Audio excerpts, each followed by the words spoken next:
It was a chilly spring morning in a small town just outside of Los Angeles.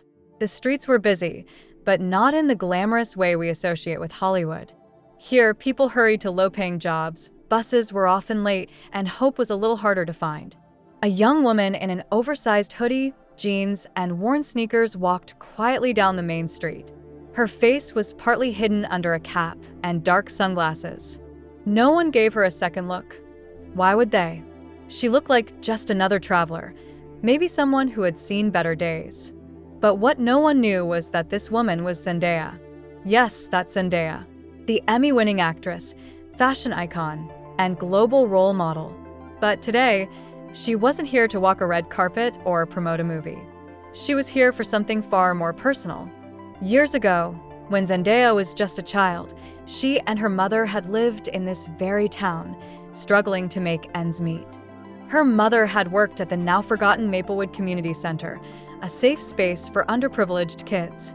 That center had kept young Zendaya off the streets, helped her with school, and most importantly, taught her to believe in herself. But now, the building was nearly abandoned, its paint chipped, playground broken, and the spirit of the place lost in the shadows of budget cuts and indifference. Zendaya had returned, but she didn't want anyone to know. Not yet. She walked into the center, where a few volunteers were still doing their best. The woman at the front desk looked up, offered a tired smile, then went back to her paperwork. Zendaya asked quietly, "Do you still take volunteers?" The woman looked her up and down, clearly not recognizing her. "Sure, but we don't pay. Just a warning." "That's fine," Zendaya replied with a nod. Over the next week, Zendaya helped clean rooms, read stories to children, and served food at community dinners. She listened to their stories of struggle, of dreams deferred, of good people trying to survive in a system that too often forgot them. Some staff were kind, others more cynical, barely acknowledged her. One afternoon, as she mopped the hallway floor, two city officials walked in, speaking loudly about shutting this place down for good. They spoke as if no one else in the room mattered. Zendaya, with her mop in hand, looked up but said nothing. Later that night, she sat alone on the same bench she used to sit on as a kid, under the flickering street lamp. Her mind raced. She knew what she had to do. The following week, the town council held a public meeting about the fate of the community center. The building was nearly full, mostly with worried parents, exhausted volunteers, and a few curious citizens. And then she walked in. This time, Zendaya wasn't in a hoodie.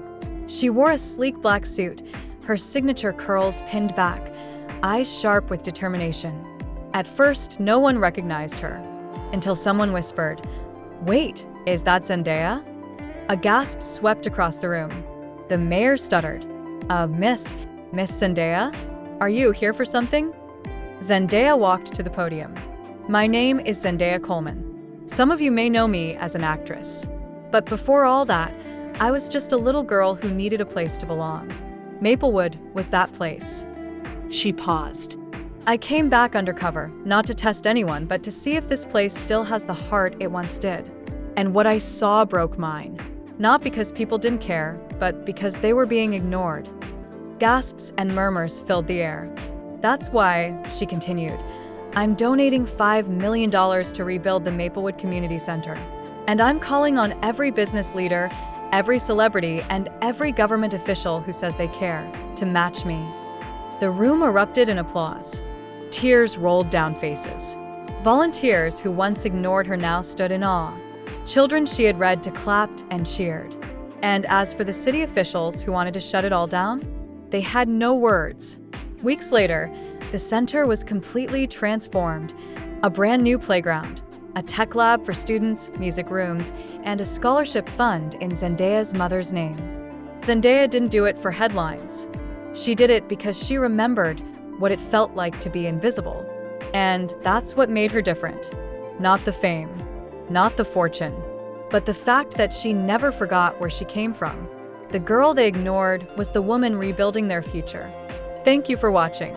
If this story inspired you, don't forget to like, share, and subscribe for more unforgettable stories that reveal the best in people, often hidden in plain sight.